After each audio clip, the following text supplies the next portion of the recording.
Assalamualaikum warahmatullahi wabarakatuh. Halo teman-teman, kembali lagi bersama saya Nur Faizatul Rafiah, Prodi Psikologi Islam, Universitas Islam Negeri Kiai Haji Ahmad Siddiq Jember.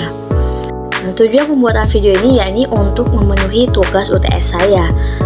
Namun pada video ini bukan tentang psikologi kepribadian lagi, namun tentang desain training, yang mana pada mata kuliah ini juga diampu oleh Bapak Nuzul Ahadianto, SPSI, MSI.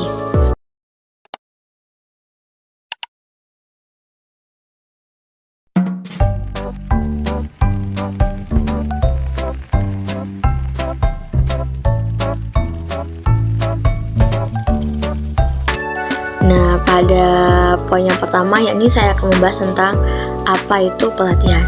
Pelatihan merupakan salah satu komponen penting dalam pengembangan sumber daya manusia pada sebuah institusi. Penyelenggaraan program pelatihan diharapkan dapat meningkatkan pengetahuan, keterampilan, dan sikap positif SDM yang merupakan aset penting dalam institusi.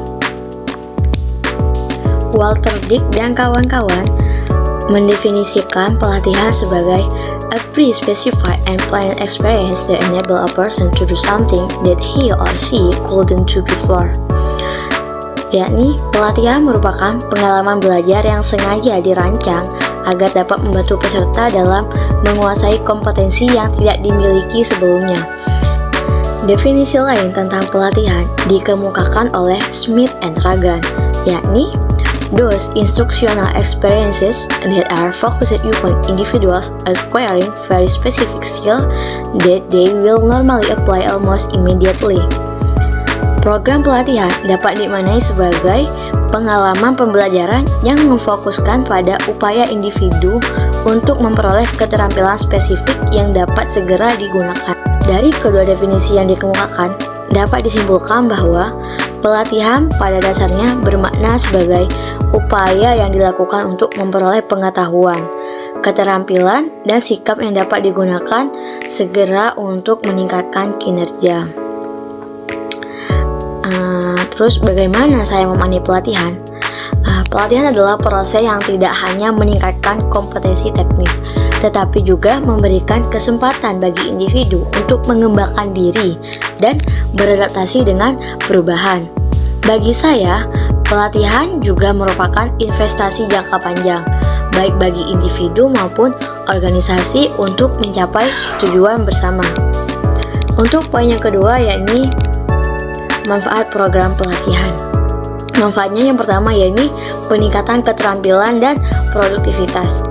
Membekali peserta dengan keterampilan baru atau memperbarui yang sudah ada sehingga meningkatkan kinerja. Yang kedua yakni peningkatan motivasi dan kepuasan kerja. Karyawan yang diberi pelatihan merasa dihargai dan cenderung lebih termotivasi. Yang ketiga yakni beradaptasi dengan perubahan. Pelatihan mempersiapkan individu untuk beradaptasi dengan teknologi baru atau perubahan proses kerja. Yang terakhir yakni mengurangi kesalahan. Pelatihan yang tepat dapat mengurangi risiko kesalahan yang berpotensi merugikan organisasi.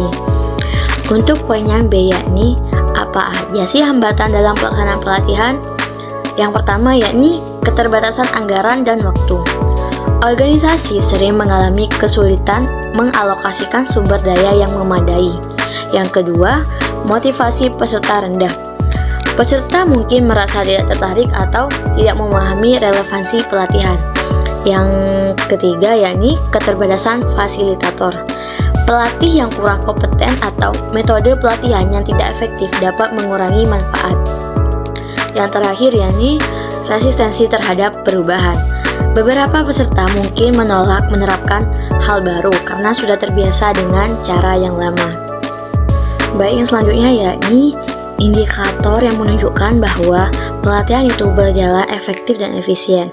Yang pertama yakni pencapaian tujuan pembelajaran. Peserta mencapai kompetensi yang diharapkan dan mampu menerapkannya.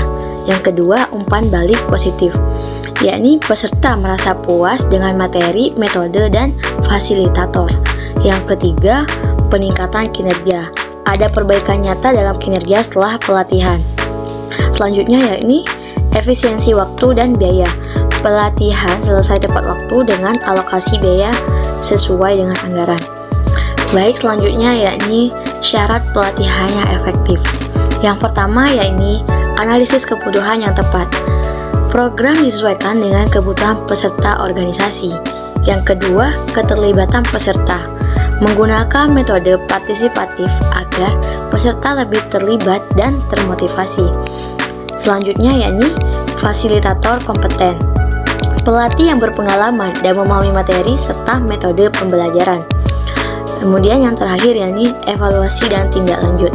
Ada mekanisme untuk mengevaluasi keberhasilan dan mengimplementasikan perbaikan. Yang keempat yakni model ADDIE dalam program pelatihan. Model ADDIE adalah kerangka kinerja yang digunakan untuk merancang dan mengembangkan program pelatihan secara sistematis. ADDIE adalah singkatan dari yakni analisis kebutuhan dan masalah yang harus diatasi. Kemudian desain, yakni merancang tujuan, strategi, dan materi pelatihan. Kemudian untuk D yang kedua yakni develop, mengembangkan materi pelatihan dan alat evaluasi. Kemudian selanjutnya implement, melaksanakan pelatihan dan memastikan kesiapan peserta. Lalu yang terakhir yakni E, evaluate, mengevaluasi pelatihan untuk melihat efektivitas dan mencari ruang perbaikan. Lalu apa sih analisis kebutuhan pelatihan? Analisis kebutuhan pelatihan adalah proses untuk mengidentifikasi kesenjangan antara kompetensi saat ini dan kompetensi yang diperlukan dalam organisasi. Tujuan analisis ini adalah memastikan bahwa pelatihan yang diberikan relevan dan tepat sasaran. Hasilnya membantu menentukan materi, metode, dan peserta yang tepat untuk mencapai tujuan pelatihan.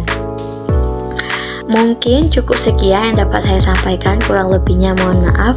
Apabila ada kebenaran itu datangnya dari Allah Subhanahu wa Ta'ala, dan apabila ada kesalahan itu datangnya dari saya sendiri. Wassalamualaikum warahmatullahi wabarakatuh.